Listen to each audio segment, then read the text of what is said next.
अस्सलाम वालेकुम students. Second year biology में आज हमारा टॉपिक है ग्रोथ कोरिलेशन और ये टॉपिक बच्चों ग्रोथ एंड डेवलपमेंट चैप्टर से है, chapter number 19 growth and development. आपने पता है कि इस चैप्टर के अंदर हम लोगों ने पढ़ना है कि कोई जानदार कैसे ग्रो करता है और कैसे डेवलप करता है। और पिछले लेक्चर्स में मैं आप लोगों को बता चुका हूँ कि डेवलपमेंट से मुराद होता है वो प्रोसेस जिसके अंदर जानदार के बॉडी ऑर्गन्स बन रहे होते हैं, उसकी बॉडी में नई नई चीज़ें बन रही होती है। और ग्रोथ एक अलग लफ्ज़ है, इसका मतलब है सिर्फ साइज़ में, फिज़िकल साइज़ में इजाफा। तो आज बच्चों हमने प्लांट से रिलेटेड एक टॉपिक पढ़ना है, उसका नाम है ग्रोथ कोरिलेशन। बहुत इजी और आसान टॉपिक है ग्रोथ कोरिलेशन, तो सुनिए और समझिए। ग्रोथ कोरिलेशन बच्चों पहले तो सब लफ्ज़ी मतलब पे गौर कीजिए। ग्रोथ कोरिलेशन, कोरिलेशन का मतलब होता है दो चीज़ों का बाहमी ताल्लुक। ग्रोथ कोरिलेशन का मतलब है दो चीज़ों का बाहमी ताल्लुक। अब यहाँ पे हमारी, क्योंकि हमने स्टार्ट में ग्रोथ लिखा है, तो हमारी मुराद ये होगी कि पौधे की ग्रोथ के अंदर ताल्लुकात। बड़ा इंटरेस्टिंग टॉपिक है ये देखिए कि ग्रोथ को रिलेशन ताल्लुक को कहते हैं। को जो है वो बाहमी, दो चीज़ों का बाहमी ताल्लुक।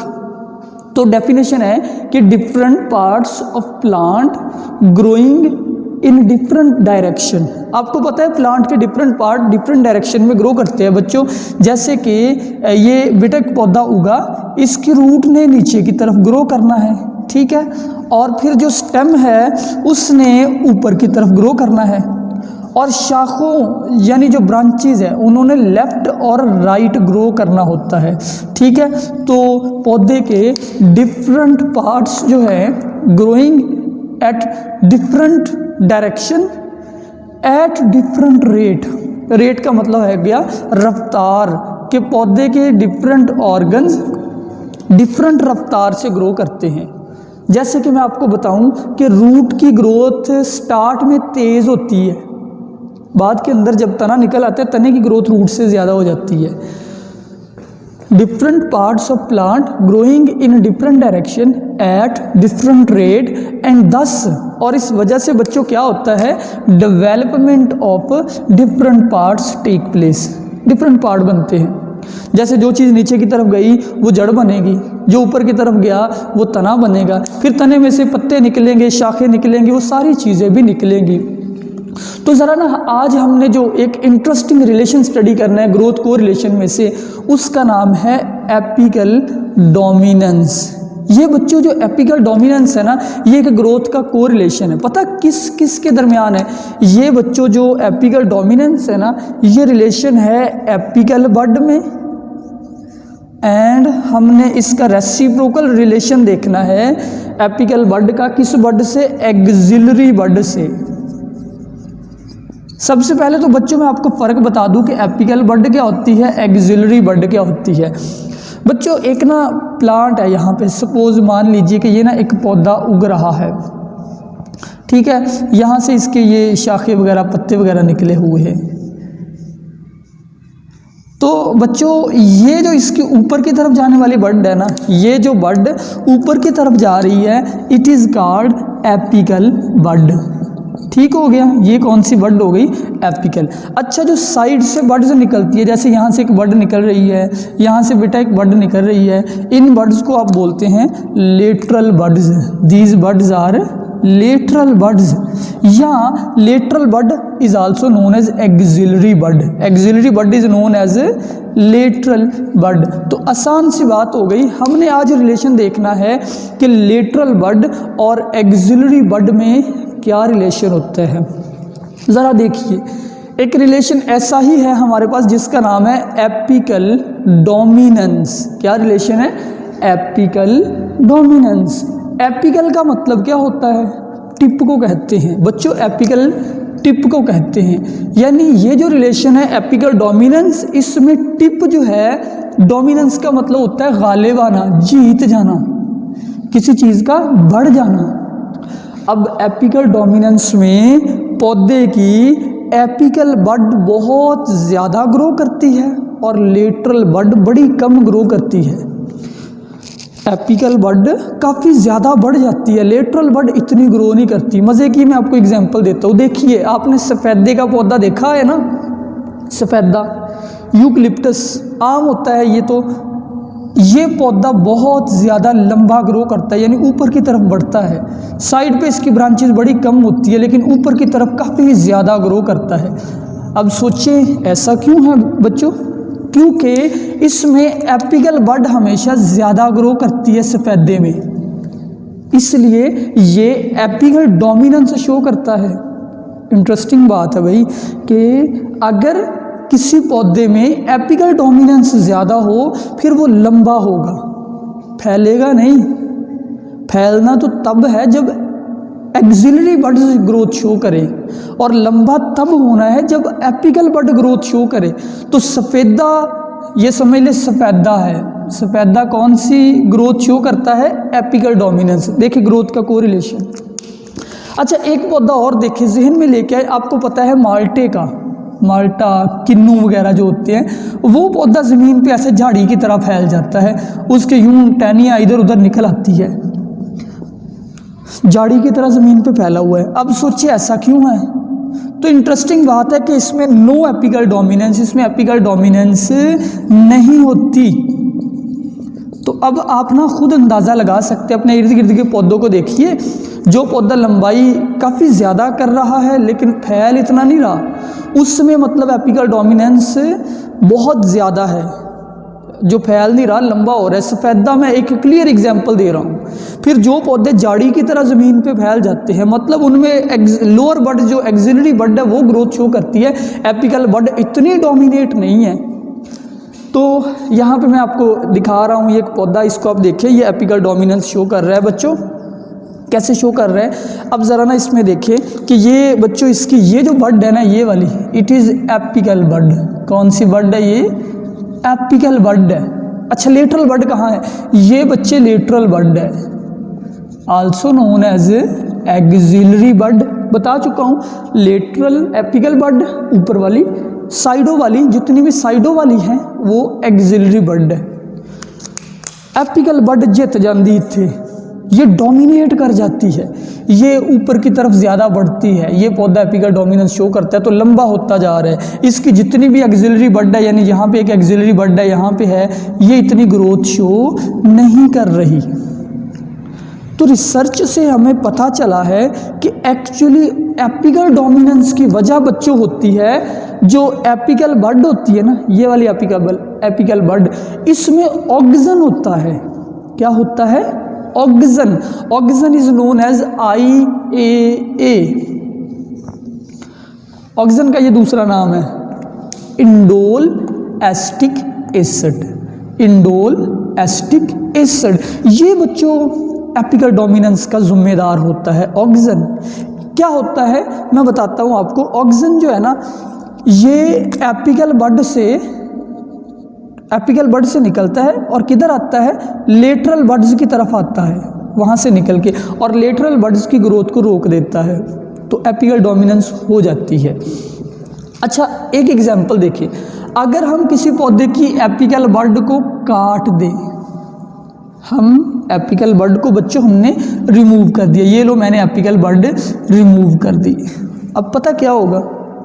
क्योंकि एपिकल बड से ऑक्सीजन निकल के लेटरल बड में आ रहा था और वो लेटरल बड को रोक रहा था। अब क्या होगा?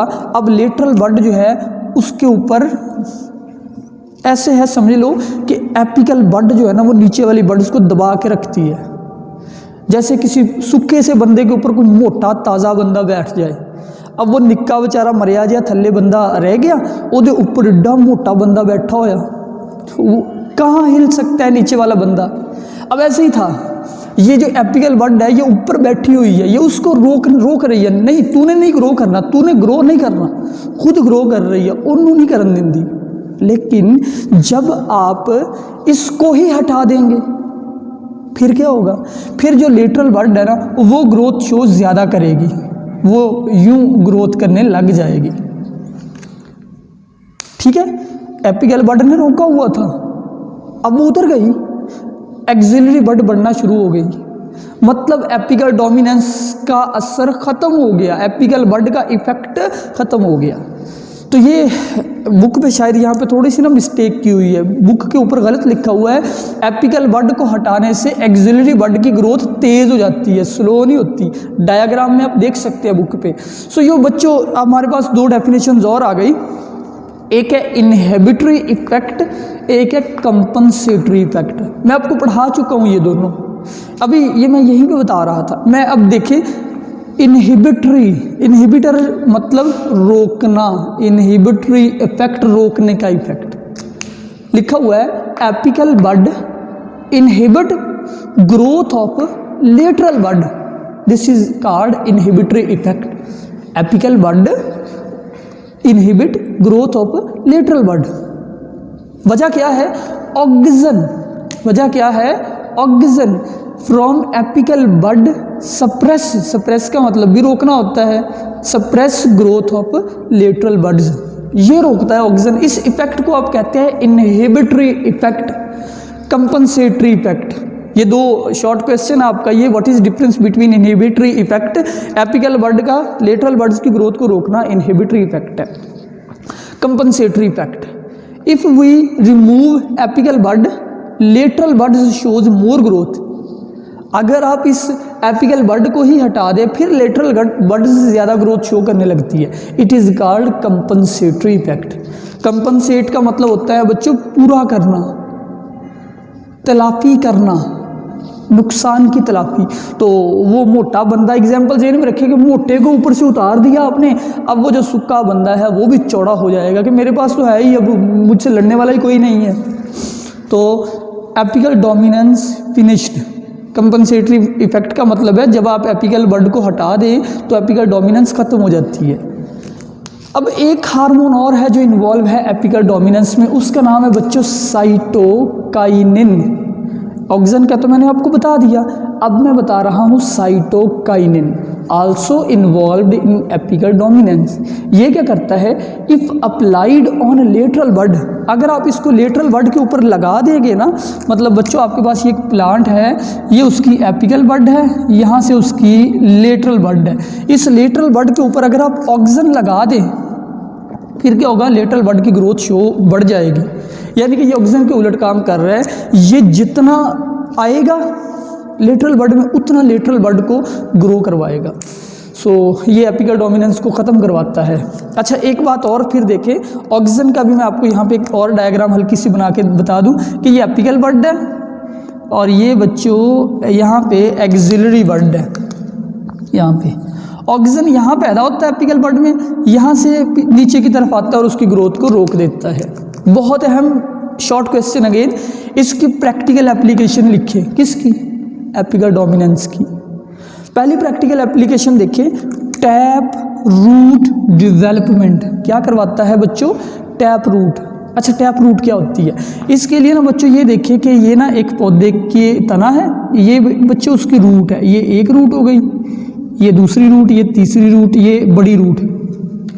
अब जो बड़ी वाली रूट है ना, ये बड़ी वाली, इसको बोलते हैं टैप रूट। किसी पौधे की जो सबसे बड़ी रूट जो सीधी नीचे की तरफ जा रही है उसको बोलते होते हैं टैप रूट।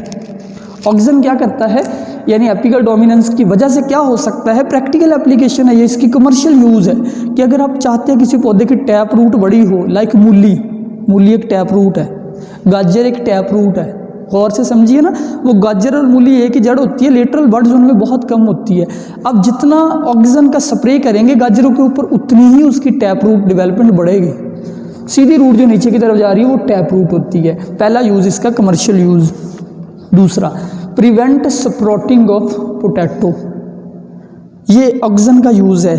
एपिकल डोमिनेंस की प्रैक्टिकल एप्लीकेशन है कि जो पोटैटो होता है ना बच्चों, आलू, पोटैटो के ऊपर छोटी छोटी बड्स होती है, वो कौन सी सारी बड है? वो लेटरल बड्स है। आप इसके ऊपर ऑक्सीजन का स्प्रे कर दें। किसका? ऑक्सीजन का। कौन सा ऑक्सीजन? मसनूई ऑक्सीजन, खुद पैदा करवाया जाने वाला oxygen, IAA, indole acetic acid. उसका स्प्रे करेंगे, वो इसकी आइज़ को ग्रो करने से रोक देगा। इसको बोलते हैं स्प्रोटिंग। स्प्रोटिंग, फूटना। आलू फूट जाते हैं। अगर आलूओं को नमी मिल जाए ना, पोटैटो को, इनमें से बड्स निकल आती है और ये फूट जाते हैं, ख़राब हो जाते हैं। तो आलू के ऊपर अगर आप स्प्रे कर दें इंडोल एसिटिक एसिड ऑक्सीजन की, तो वो 2-3 साल तक ख़राब नहीं होगा, अदरवाइज़ वो 1 साल में ख़राब हो जाएगा। सो बच्चों, ये आज का लेक्चर था। अगर किसी के माइंड में कोई क्वेश्चन हो वो मुझसे कमेंट में पूछ सकते हैं। अल्लाह हाफिज़।